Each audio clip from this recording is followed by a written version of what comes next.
Hello बच्चों, मैं हरि मिश्रा लाया हूँ आज एक स्पेशल वीडियो उन बच्चों के लिए जिन्होंने अभी अभी 12th पास किया है। ठीक है, अभी 12th के एग्जाम्स सबके ओवर हो चुके हैं। अलग अलग स्ट्रीम से, अलग अलग स्कूलों से, अलग अलग कॉलेजेस से, तो जिनके जिनके अपने बोर्ड है उनके हिसाब से मैं अभी यहाँ बोर्ड्स वाइज बात नहीं कर रहा हूँ। मैं बात करूंगा 12th के बाद क्या करना है। तो आज का जो टॉपिक है हमारा वो है करियर आफ्टर 12th। तो 12th में बेसिकली 3 मेजर स्ट्रीम्स हैं जो हमारे यहां कॉमनली पढ़ाई जाती हैं, which are science, commerce and arts. Science में 2 हैं, maths and bio.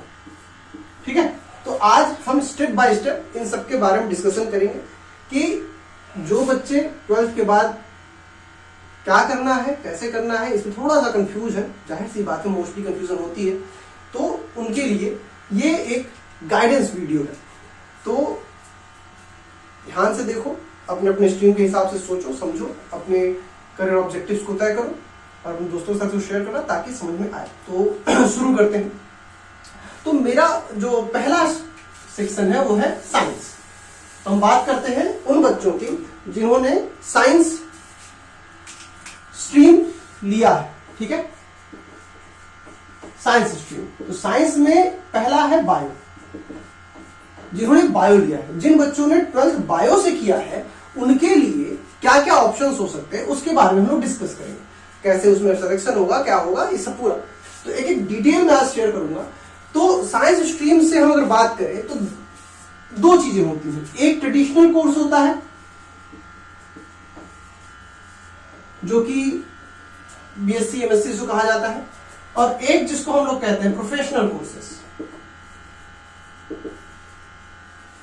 Professional courses इसमें अगर बात हो कंबाइंड रूप से तो MBBS, BDS, BAMS, BHMS, nursing. ठीक है, ये कॉमन। पैरामेडिक्स, पैरामेडिकल को भी रख लेते हैं इसमें, पैरामेडिकल, फार्मा, ये इसके प्रोफेशनल कोर्सेज है। और ट्रेडिशनल कोर्सेज में आता है BSc.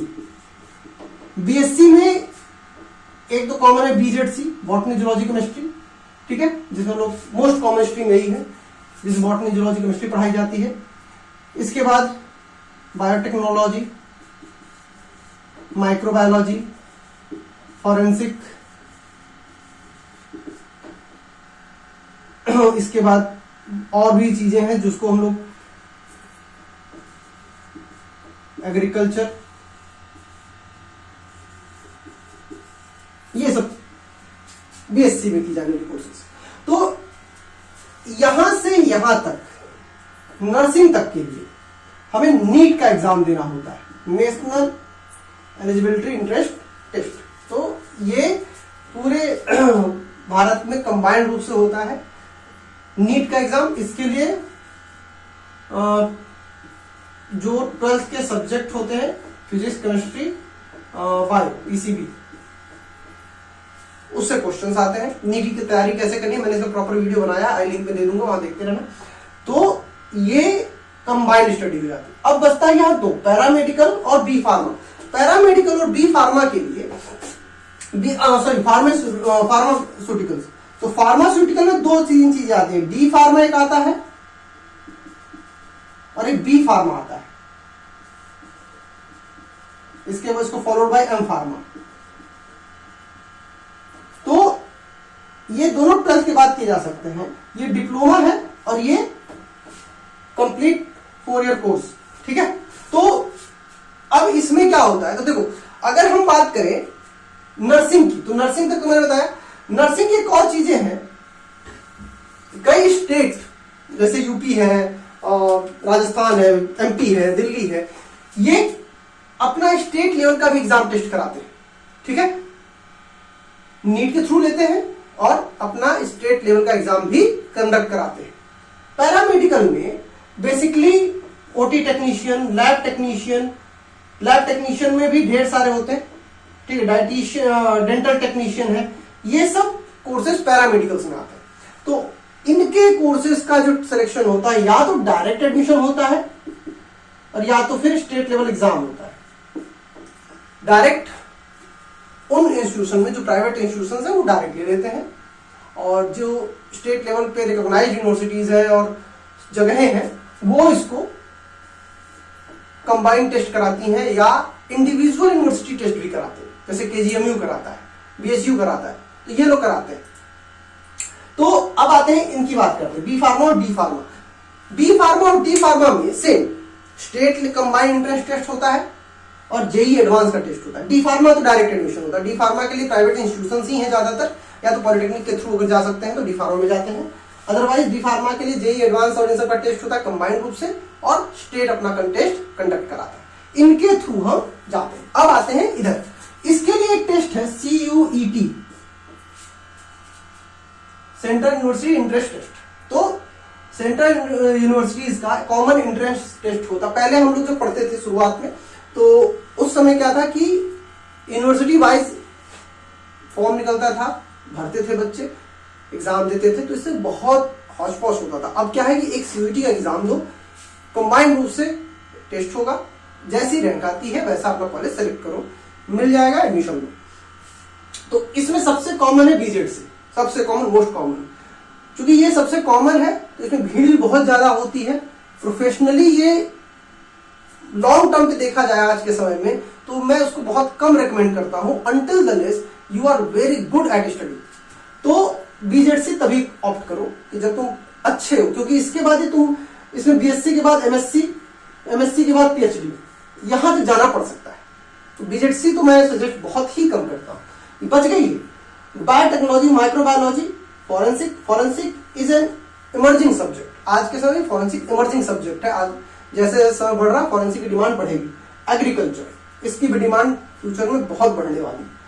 Biotechnology, microbiology already demand में आ चुके हैं, इनका डिमांड, अच्छा इनमें भी दो, एक माइक्रोबायोलॉजी में भी है, एक जनरल माइक्रोबायोलॉजी होती है और इसको मेडिकल माइक्रोबायोलॉजी कहते हैं, उसमें कर सकते हैं।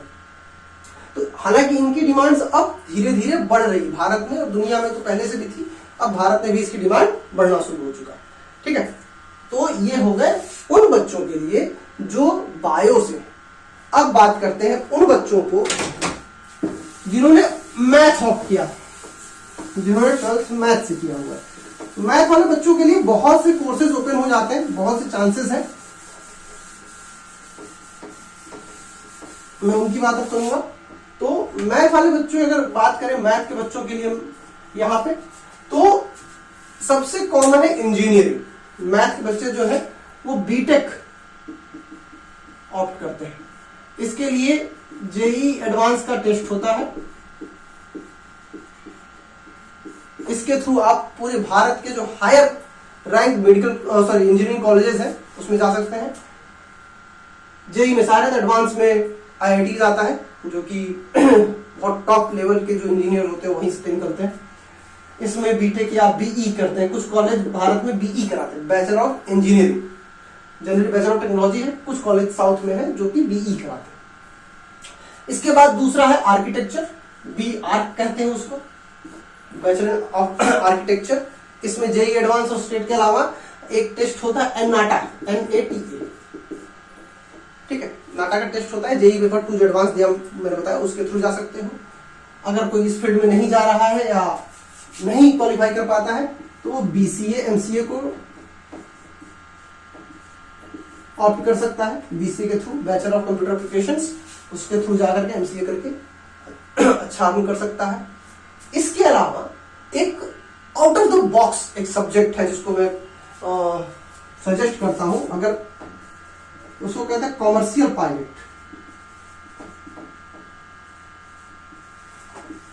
कॉमर्शियल पायलट, कॉमर्शियल पायलट ये out of the box subject है, बट इसके साथ कुछ कंडीशंस चली आती है। ठीक है, फ्लुएंसी बहुत अच्छी होनी चाहिए, फिजिक अच्छा होना चाहिए, physique in the sense body building नहीं, हेल्थ प्रॉपर अच्छी होनी चाहिए, मैथमेटिक्स और फिजिक्स पे बहुत अच्छा कमांड होना चाहिए, तो फिर कमर्शियली पायलट होने के लिए आप ऑप्ट कर सकते हैं। और इसके साथ फाइनेंशियली बहुत स्ट्रांग होना पड़ेगा, क्योंकि इसके जो इंस्टीट्यूशंस हैं वो बहुत महंगे हैं, इस वजह से ये थोड़ा सबको सजेस्ट नहीं किया जा सकता। इसके अलावा जो मैंने कहा कि साइंस में पहले बता चुके अदर करियर्स में, इसमें भी सेम वही बीएससी और ये सब कर सकते हैं, ठीक है। तो अब बात करते हैं मैथमेटिक्स वालों के लिए अदर ऑप्शन की। तो मैथमेटिक्स वालों के लिए एक ऑप्शन ये रहता है कि 12th के बाद भी उनके पास बहुत से ऑप्शन बीएससी में इनके पास ऑप्शंस होते हैं स्टैटिस्टिक्स से करने पर। आजकल जैसे जैसे रिसर्च बढ़ रही वैसे स्टैट्स वालों की जो डिमांड है वो भी बहुत ज्यादा ग्रो कर रही है, तो उसको भी ऑप्ट किया जा सकता है, ठीक है। अब अगर मैं बात करूं कॉमर्स स्ट्रीम की, ठीक, वो बच्चे जो कॉमर्स स्ट्रीम से पढ़ रहे हैं तो इनके पास जो सर्विसेज आती हैं, पहला है finance and banking, finance and banking. दूसरे तौर पे कहें इकोनॉमिक एनालिस्ट,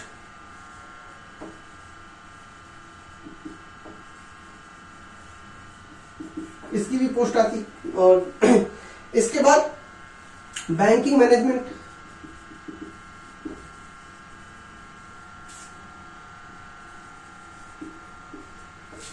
इसका लॉ एंड गवर्नमेंट, ये आज के समय में बहुत अच्छा ग्रो कर रहा है। जैसे जैसे बिजनेसेस बढ़ रहे हैं वैसे ट्रेडिशनल कोर्सेज 8 साल के लिए भी मैं बात करूंगा इसमें। अब फाइनेंस और बैंकिंग, ये कॉमर्स पढ़ने वाले बच्चों का जैसे बहुत पहले से भी चला आ रहा है, कॉमर्स पढ़ने वाले बच्चों के लिए सबसे कॉमन है। इसमें बीकॉम, बीबीए, उसके बाद सीए, सीएस, ये सब करते हैं। CA, CS, CFA, CMA. BCom हो गया bachelor of commerce, bachelor in business administration, chartered accountant, company secretariat, chartered finance analyst और सर्टिफाइड मैनेजमेंट एनालिस्ट। अब ये कोर्सेज अवेलेबल हैं, जिसमें कि ये 3 कोर्स तो सभी जानते हैं सीए तक। सीएस भी अब ये देखिए सीए, सीएस यहां से ये 2 कोर्स कॉमन है, इजी है, और ये 4 कोर्स जो है वो थोड़े टफ है। तो चार्टर्ड अकाउंटेंट बनने के लिए एनरोलमेंट होता है, क्योंकि इसका कोई एंट्रेंस टेस्ट नहीं होता, इसमें एनरोल करना होता है चार्टर्ड फाउंडेशन में, और वहां पर फिर पढ़ाई के साथ एग्जाम देना होता है कई अलग अलग लेवल पे। भारत का सबसे टफ एग्जाम और स्टडी मानी जाती है चार्टर्ड अकाउंटेंट। अब कोई कहेगा इसमें कि अरे यूपीएससी तो सबसे टफ है, यूपीएससी सबसे टफ है, but that is one time shot. एक बार प्री निकला, मेंस इंटरव्यू, 3 बार खत्म। लेकिन चार्टर्ड अकाउंटेंट में क्या होता है कि ना वहां रिजर्वेशन लगता है, ना कोई इंट्रेंस होता है, वो बारी बारी से एग्जाम लेते हैं, हर लेवल पे आपको एग्जाम देना है। उसके बाद जब आप सारे लेवल क्लियर करते हैं तब जाकर के आप सर्टिफाइड चार्टर्ड अकाउंटेंट बनते हैं। तो इसलिए भारत का सबसे टफ एग्जाम में से एक उसको माना जाता है। कंपनी सेक्रेटरीट और जैसा चार्टर्ड फाइनेंशियल एडवाइजर और सर्टिफाइड मैनेजमेंट एनालिस्ट। तो ये अभी की इस समय की डिमांड में है। क्यों है? क्योंकि जिस तरह से बिजनेस बढ़ रहा है, भारत पहले जो दुनिया को हम देखते हैं तो उस समय कंपैरिजन में भारत में लोग नौकरी पहले ज्यादा करते थे, लेकिन पिछले कुछ सालों में मेक इन इंडिया प्रोग्राम और इन सब की वजह से लोग अब अपना बिजनेस शुरू कर रहे हैं। तो जैसे जैसे बिजनेस, शुरू में कोई बिजनेस आता है तो भाई परिवार के लोग हैं मिलकर काम कर लिए, दोस्त हैं मिलकर काम कर लिए, बट जैसे जैसे ये बिजनेस ग्रो करता है वैसे वैसे एक्सपोर्ट की जरूरत पड़ती है, और उन एक्सपोर्ट में आते हैं ये, ठीक है। तो इसके लिए क्या होता है कि सेम वही फाउंडेशन होता है इन लोगों का, सीएस फाउंडेशन रजिस्टर करो, और इनके लिए भी सेम वही इनके फाउंडेशन रजिस्ट्रेशन करना होता है। रजिस्ट्रेशन 12th के बाद रजिस्ट्रेशन होता है, रजिस्ट्रेशन के बाद आप कॉन्टिन्यूस एग्जाम देते जाइए, जैसे जैसे आप क्लियर करते जाएंगे आपको हर लेवल का सर्टिफिकेट मिलता जाएगा। इसके बाद इकोनॉमिक्स एनालिस्ट जो होता है, तो इकोनॉमिक्स एंड एनालिस्ट, तो इसमें basically BA economics, BA stats, इनकी स्टडी की जाती है, ठीक है। तो इसमें बीए इकोनॉमिक्स और बी स्टैट एक कोर्स है, इसको किया जा सकता है। मैथ वाले भी इसको कर सकते हैं, स्टैट वाला कोर्स मैथ वाले भी करते हैं, ठीक है। इसके बाद है बैंकिंग एंड मैनेजमेंट। बैंकिंग और मैनेजमेंट या बैंकिंग फाइनेंशियल कंडीशंस में जो जितने एग्जाम्स है, बैंक के एग्जाम्स में मोस्ट कॉमन आईबीपीएस एग्जाम जो लेता है, आईबीपीएस, ठीक है। फिर उसके बाद एसबीआई का आता है, पीओ क्लर्क का इसका एग्जाम होता है, बैंक पीओ का एग्जाम होता है। तो इसके थ्रू बैंकिंग मैनेजमेंट में जाया जा सकता है। इसके अलावा बचता है एमबीए कोर्स। एमबीए हालांकि सिर्फ कॉमर्स वालों के लिए नहीं है, ऐसा नहीं कि सिर्फ एमबीए कॉमर्स वालों के लिए, बट ये बेनिफिट कॉमर्स वालों को रहता है कि बहुत सी ऐसी चीजें हैं जो कि कॉमर्स वाले 12th से पढ़ते आते हैं, बाकी ग्रेजुएशन करके कोई भी कर सकता है। एमबीए को अगर करना है तो जो भारत की टॉप आईआईएम्स है, अगर कोई वहां से करता है तो बहुत अच्छा ऑप्शन रहता है। बट अगर डिसेंट कॉलेज से भी किया जाए और अच्छी स्टडी की जाए तो थोड़े मेहनत से अच्छी अपॉर्चुनिटीज मिलने लगती हैं। तो इसके लिए जो एग्जाम होता है वो कैट है, जैट है, मैट है, एनमैट है, तो इस तरह के एग्जाम इसमें होते हैं और एग्जाम लेवल टफ होता है। वही चीजें पूछी जाएंगी जो आपने 12th में पढ़ी, इंक्लूडिंग रीजनिंग एंड जीएस, ये भी उसमें ऐड हो जाता है। इसके बाद लॉ एंड गवर्नमेंट में आया तो यहां बचता एलएलबी। एलएलबी या जो लोग स्टडी करते हैं, इसमें एलएलबी ऐसा फिर मैं बता रहा हूं मैंडेटरी नहीं है, सिर्फ यही लोग करेंगे जो कॉमर्स पढ़ा है। एलएलबी कर सकते हो, बट एलएलबी का यहां एक जो आजकल चल रहा है बिजनेस लॉ, इसमें जो वकील होते हैं, जो इनसे जो पढ़ के वकील बनता है, वो बेसिकली बिजनेस को ही हैंडल करने वाले लोगों का केस लड़ता है। जो बड़े बड़े कंपनीज होती है, जैसे कुछ समय पहले नेस्ले पे केस हुआ था, एप्पल पे केस हुआ, तो ऐसी कंपनीज डायरेक्ट जब इन्वॉल्व होती हैं किसी भी लीगल मैटर में, तो उन लोगों को प्रेफर किया जाता है जिनको बिजनेस का भी नॉलेज हो। तो अगर कोई वकील बिजनेस के नॉलेज के साथ है तो वो कंपनी के लिए ज्यादा बेनिफिशियल होगा। और कंपनियां, जो बड़ी कंपनियां होती हैं, वो डायरेक्ट हायर करती हैं क्योंकि वो वकील खोजने में पैसा लगाना नहीं चाहते, तो इसलिए वो अच्छे कॉलेजेस से और अच्छे बैकग्राउंड वालों को डायरेक्ट रिक्रूट करती हैं, ठीक है। तो पर्टिकुलर रखे हर जगह पे बड़ी बड़ी कंपनियों में लॉ एडवाइजर्स जो होते हैं, बिजनेस लॉ एडवाइजर्स, वो उनके पास रहते हैं। इसके बाद आता है यूपीएससी, पीसीएस, ये सब एग्जाम्स आ जाते हैं जो कि ग्रेजुएशन के बाद अप्लाई किए जा सकते हैं। तो फिर भाई यूपीएससी तो सबके लिए भाई, जो ग्रेजुएशन किया है, किसी भी सब्जेक्ट से ग्रेजुएशन किया है, अगर उसके अंदर डेडिकेशन है, करने की क्षमता है, मेहनत कर सकता है, तो यूपीएससी कर सकता है, क्योंकि यूपीएससी भारत का टफेस्ट एग्जाम्स में काउंट होता है। तो कॉमर्स वालों के लिए इतने सारे ऑप्शन है। अगर कुछ और भी जानना हो किसी को तो कमेंट कर सकता है, मैं उसके बारे में बताऊंगा। किसी और कोर्स के बारे में हो सकता है मैं यहाँ किसी कोर्स को छोड़ दे रहा हूँ या भूल उसको ऐड नहीं कर पाया हूँ, तो ऐड करा सकते हो, बता देना, मैं उसके बारे में बता दूंगा। इसके बाद आता है आर्ट्स वालों का, ये बेचारे पीछे रह जाते हैं और यहाँ कोई इंटेंशनली मैंने इसको लास्ट में नहीं रखा है। तो बस आर्ट्स और ह्यूमैनिटीज, इसमें ट्रेडिशनल कोर्स तो है बीए, सर्वज्ञात जो कहा गया, BA honours, history, sociology, Hindi, English, Sanskrit, कोई सब्जेक्ट पकड़ लो, उससे बीए कर सकते, जो कि आर्ट्स में पढ़ाया जाता है। ये ट्रेडिशनल कोर्सेज है। इसमें बीए के बाद एमए और एमए के बाद पीएचडी, ये सीक्वेंस है। अगर कोई चाहता है यार हम बीए नहीं करें, हम कुछ एडिशनल करना चाहते हैं, कुछ अलग से, तो एक कोर्स है जो कहते हैं बीजेएमसी, ठीक है। ये bachelor journalism and mass communication, bachelor in journalism and mass communication. कोई बहुत अच्छा क्यूरियस बंदा है जिसको लोगों के बारे में, अच्छा जो पत्रकार होते हैं बेसिकली, तो पत्रकार भी कई तरह के होते हैं, ठीक है। तो अगर कोई अच्छा चाहता है कि हम पत्रकार बने, समाज के लिए कुछ करें, क्योंकि पत्रकारों का समाज में बहुत बड़ा इंपैक्ट पड़ता है, तो अगर कोई सच में इस लायक बनना चाहता है तो एक कोर्स कर सकता है, बीजेएमसी कोर्स। इसके बाद अगर कोई है जो डिजाइनिंग में इंटरेस्टेड है, तो फिर इंटीरियर डिजाइनर है, fashion and interior designing, NIFT के थ्रू जा सकता है, तो इसके लिए निफ्ट का टेस्ट होता है, ठीक है। बीजेएमसी के तो यूनिवर्सिटी लेवल के टेस्ट होते हैं, अब तो सीयूईटी में भी एडेड है। और फैशन एंड डिजाइनिंग के निफ्ट एक सबसे कॉमन वेल नोन है। इसके अलावा नीड है, NID, पर्ल एकेडमी कराती है, वो उसके पास है। इसके बाद है फाइन आर्ट्स। अगर कोई ड्राइंग बहुत अच्छी बनाता है तो फाइन आर्ट्स, BFA कहते हैं उसको, बैचलर इन फाइन आर्ट्स। तो इसमें ड्राइंग ही नहीं आती, ये नहीं कि सिर्फ कलाकारी करना है, इसमें बहुत सी चीजें आती हैं, फोटोग्राफी, वीडियोग्राफी, ये सब भी एडेड हो जाती हैं।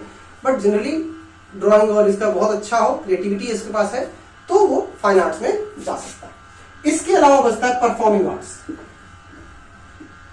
परफॉर्मिंग आर्ट जिसका जो आउटस्पोकन हो, थोड़ा एक्सप्रेसिव हो, वेरिएशंस उसके पास हो, अपनी बातें अलग अलग तरीके से कह सकता हो, इमोशन को अलग अलग तरीके से एक्सप्रेस कर सकता हो, तो उसके लिए परफॉर्मिंग आर्ट्स बहुत अच्छा सब्जेक्ट बन जाता है, जिसमें डांसिंग, म्यूजिक, थिएटर, ये सब चीजें आती हैं। हाँ, ये परफॉर्मिंग आर्ट अगर हम कहें तो बहुत टिपिकल सा सब्जेक्ट है, जो कि इतनी आसानी से इसमें ग्रोथ नहीं मिलती, लेकिन अगर कोई इसमें बहुत मेहनत करे तो देर सवेर ग्रोथ मिलती है। इसका बेस्ट एग्जांपल आप देख सकते हो, चाहे वो मनोज वाजपेयी हो, नवाजुद्दीन सिद्दीकी हो, इरफान खान हो, तो ये लोग वो एक्टर्स हैं जिन्होंने बहुत मेहनत की। उसी तरह से डांसर्स बहुत सारे हैं, ठीक है, जिन्होंने मेहनत की है।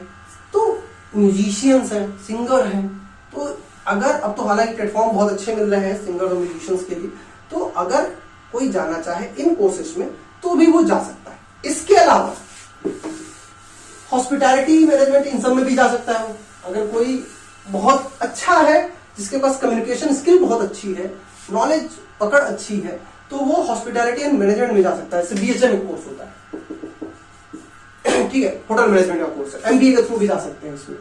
तो उसके बाद ट्रैवल एंड टूरिज्म में जा सकते हैं। ट्रैवल एंड टूरिज्म का सुनने में तो अजीब लगता है ये कि छोटा सा कोर्स है, पता नहीं इसमें क्या होता होगा, लेकिन टूरिज्म का बहुत बड़ा इम्पैक्ट पड़ता है किसी भी देश की इकोनॉमी पे। अगर बात की जाए, अभी कुछ समय पहले एक बहुत इंसिडेंट छोटा सा हुआ था, जिसमें मालदीव के एक मंत्री ने यहाँ मोदी जी को कुछ कह दिया था, हमारे देश के प्रधानमंत्री को। उसके बाद उन्हें वहां के राष्ट्रपति ने भी सहयोग कर दिया उसी में। तो हमारे कुछ नहीं किया गया, बस एक छोटी सी बात हुई कि मालदीव से अच्छा हमारे यहाँ जो हमारे अपने बीच है लक्षद्वीप और ये सब है, वो ज्यादा अच्छे हैं। इसका इम्पैक्ट हुआ कि 3 महीने के भीतर मालदीव की जो इकोनॉमी है वो क्रैशिंग लाइन पे चली गई। उसकी इकोनॉमी डाउनफॉल पे आ गई, क्योंकि भारत, वहां जाने वाले जितने टूरिस्ट होते हैं उसमें 28% भारतीय होते हैं। इसकी वजह से वो जो 28% भारतीय थे वो घट के 3 से 4% पे आ गए। तो ये जो आंकड़ा है, ये बहुत बड़ा आंकड़ा है। बनारस हो, अयोध्या हो, एक अगर भारत की बात मैं करूं, अयोध्या मेरे बचपन का देखा हुआ शहर है। राम मंदिर बनने से पहले और बनने के बाद दोनों अवस्थाओं को मैंने देखा है। उस समय वहां पे एकदम बुरी स्थिति थी, लगता था कि आदिमानव काल में वो शहर जी रहा है। राम मंदिर बनने के बाद उस शहर के एक एक गलियां चमकने लगी हैं, क्योंकि पर्यटक बढ़ गए। हाँ, थोड़ी चीजें, अब इसमें पॉलिटिक्स क्या है मैं उसकी बात नहीं करूंगा, बट इकोनॉमी बहुत वहां पे ग्रो की है, और मतलब एक्सपोनेंशियल ग्रोथ पे है। तो टूरिज्म में भी बहुत अच्छा रोल है, ठीक है। इसका इवेंट मैनेजमेंट आज के समय में चल रहा है, इवेंट मैनेजमेंट बहुत अच्छा चल रहा है, क्योंकि पहले क्या होता था, शादी हो, पार्टीज हो, कुछ भी हो, तो पूरा परिवार मिलकर काम करता था। अब हर कोई बिजी है, कोई काम कर रहा है, कोई नौकरी कर रहा है, कोई बाहर है, घर में एक शादी पड़ गई, संभालना मुश्किल है।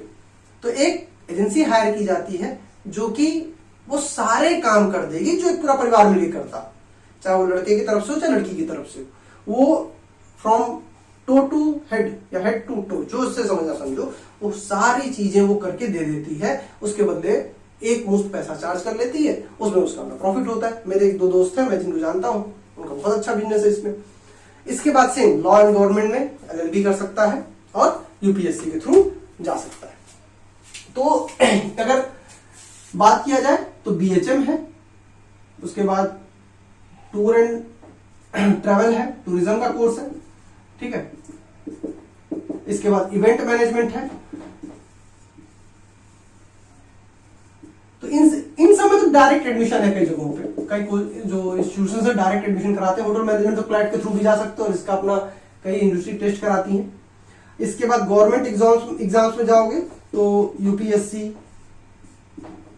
PCS तो स्टेट PCS होता है, बिहार का हो जहां का भी हो, हर राज्य का अपना PCS होता है, और अदर एग्जाम्स होते हैं। इसके अलावा अगर कोई जाता है तो टीचिंग लाइन में जा सकता है, बीएड कर सकता है, तो बीएड आप बीएससी और बाकी नॉर्मल सब्जेक्ट से भी कर सकते हो। तो ये हो गए आर्ट्स वालों के लिए। उम्मीद है कि यहाँ ये वीडियो आप लोगों के हेल्पफुल होगा, अच्छा एग्जाम्स दिया होगा। तो आपके एग्जाम्स के रिजल्ट कुछ दिन में आने ही वाले हैं। ये वीडियो कितनी हेल्पफुल है कमेंट करके जरूर बताना, अपने दोस्तों के साथ शेयर करो। अगर कोई सब्जेक्ट, कोई करियर ऑप्शन कुछ ऐसा रहता है जो कि ऐसा लगे कि ये छूट गया है, इसके बारे में जानना है, तो कमेंट कर देना, मैं उसको अगले वीडियो में एक्सप्लेन कर दूंगा। तैयारी कैसे करनी होती है, कैसे इंटरव्यू देना होता है, इसके लिए मैंने अलग अलग वीडियो बना रखे हैं। प्लेलिस्ट में आके बाकी वीडियोस चेक कर सकते हो। मिलते हैं तो अगले वीडियो में। Have a great day, bye bye.